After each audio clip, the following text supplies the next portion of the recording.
Bitcoin is perfect money. Once you understand that, you realize everything you used for money in the past is toxic. Your capital is toxic.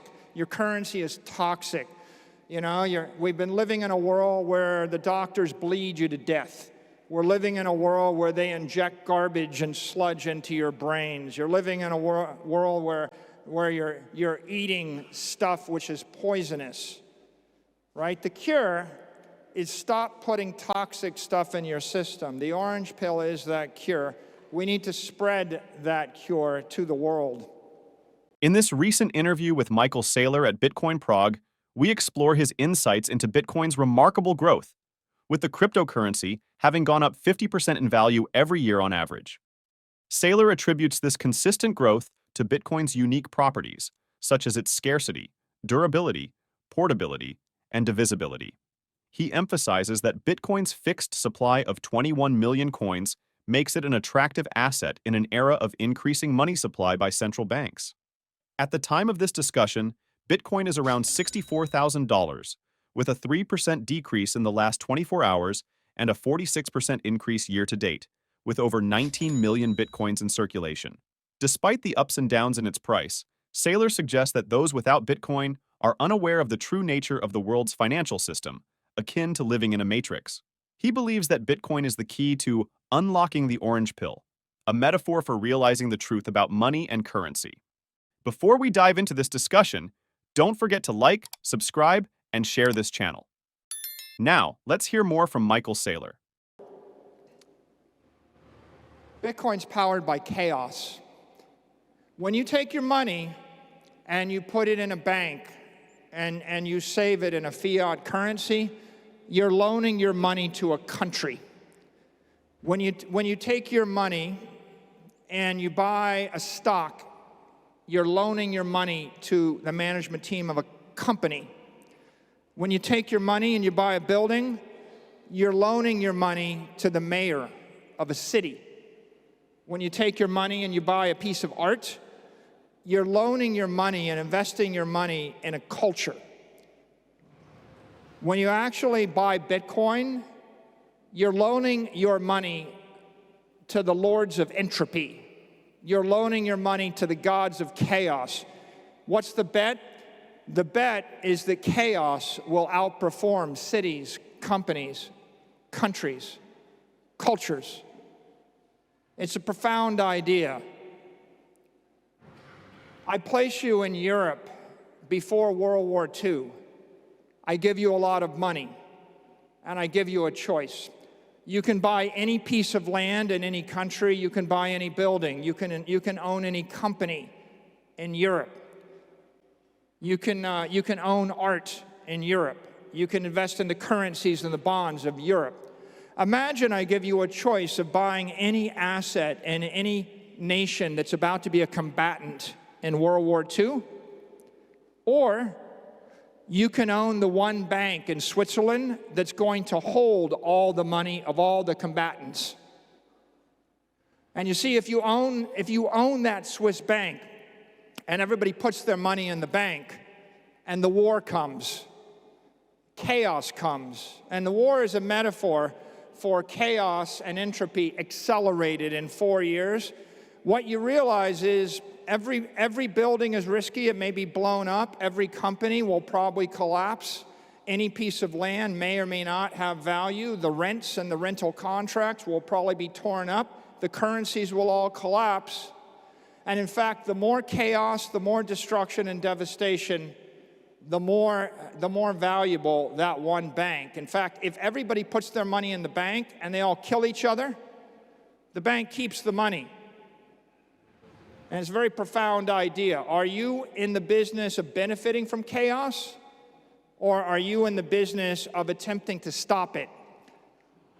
And the law of thermodynamics says you can't stop entropy, right?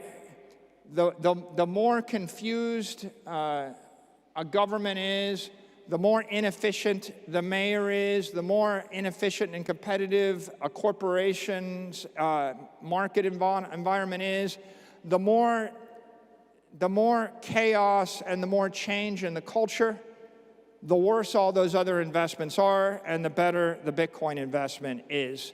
Bitcoin is powered by chaos. It's going to continually outperform everything else because the one truth in the universe is that entropy goes in one direction, chaos will continue. As we just heard Michael Saylor discuss the importance of the orange pill and its role in awakening people to the true nature of money, let's dive deeper into his insights about Bitcoin and the Matrix. Saylor emphasizes that Bitcoin is not just a digital currency, but a revolutionary asset that reveals the flaws of the traditional financial system. Saylor's analogy to the Matrix suggests that those who understand and adopt Bitcoin have taken the orange pill, gaining new clarity about the financial world. Let's listen more to Saylor's views on how Bitcoin offers a stable alternative in an unstable economic environment, and why he believes it is the world's first truly engineered safe haven asset. Don't forget to like, subscribe, and share this video for more enlightening content. Now let's hear more from Michael Saylor at Bitcoin Prague. Your entire world is defined by a bunch of synthetic metrics. The CPI might come in as this, and the PPI might be that, and the employment rate is 2% or 3%, even though half of you don't have a job, and the ones that have a job aren't making as much as they were making, and everything costs 50% more. But the GDP is this, and the nominal GDP looks like that. But of course, we use the market basket of synthetic crap you don't want to buy to calculate the nominal and the real GDP. That's the matrix. You're living in the matrix. And rule number 10 is very simple. It's tickets to escape the matrix are priced in Bitcoin. You don't have Bitcoin, you cannot buy your way out of the matrix. And until you understand that you need to buy your way out of the matrix with Bitcoin, you don't understand the matrix and you don't understand Bitcoin. You look at Bitcoin, you don't understand it. Charlie Munger doesn't understand it. Warren Buffett doesn't understand it. The bankers don't understand it. The rich people that you hate don't understand it. They don't need to know. That's why they can't see it. Right? When you're comfortable and you live in the Western world and everything looks just fine to you and your cousin works at the bank, you don't have a need to know. When you have a need to know and your world comes crashing down, when you're looking at imminent death, when you're looking over the edge of the abyss, then you will understand and you will see Bitcoin for what it is. So don't be shocked when people look at it and they don't get it. They don't have a need to know. Everything that we learned over 10,000 years, how do you run a city, how do you run a company, how do you run a country, how do you understand economics, what is inflation, what is economic prosperity, what is a job, why should I do this? You know, when you're looking backwards, all these people, they want to look at time series of historic stuff. You know, all I see is a bunch of statisticians analyzing people with chariots and you know, bows and arrows and camels and elephants, you know, fighting in wars 3,000 years ago, and we show up with explosives and aircraft, and they're trying to back test their models and figure out, you know, how explosives and aircraft impact the way they organize their elephants. You know, it's like all the models, they don't really make any sense anymore. If you understand Bitcoin, you realize you got to throw them all away. When Godzilla walks onto the playground, you know, all your models are worthless. They're all going to be destroyed. Satoshi gave you economic energy. You can capture it, you can own it, you can conserve it. Don't throw it away. Economically, Bitcoin's been going up 50% a year for the past 4 years. Every time you sold it, you gave up the best performing asset in the world to buy what?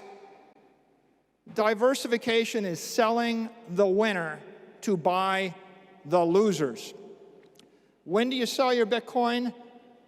When your family's going to die, you sell your Bitcoin. When you need it to conserve your life, the lives of those you love, then yeah, you trade it, you borrow against it, but you only need one share. You do not sell your Bitcoin. Everything else is inferior. The world, by the way, the entire world is constructed to convince you to sell your Bitcoin. Everybody wants you to trade your Bitcoin for their hedge fund, for their stock, for their idea, for their whatever it is.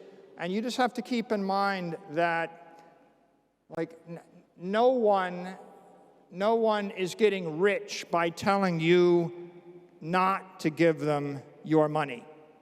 As we conclude this Michael Saylor discussion from Bitcoin Prague, he highlights the potential for institutional money to flow into Bitcoin. He notes the gradual warming of large players like pension funds and insurance companies to this asset class. Even a small allocation from these investors could significantly impact Bitcoin's price discovery. Michael's analysis offers a unique perspective on Bitcoin's growth trajectory, combining economic rigor with a deep understanding of its history and evolution. We'd love to hear your thoughts as well. Do you think traditional investors like Warren Buffett will ever embrace Bitcoin? Will institutional adoption drive Bitcoin to new heights? Thank you for tuning into Only the Savvy. If you enjoyed this discussion, please subscribe to our channel, like our video, and share it with anyone who would enjoy it. Stay connected for more insightful content exploring the innovative world of Bitcoin and blockchain technology.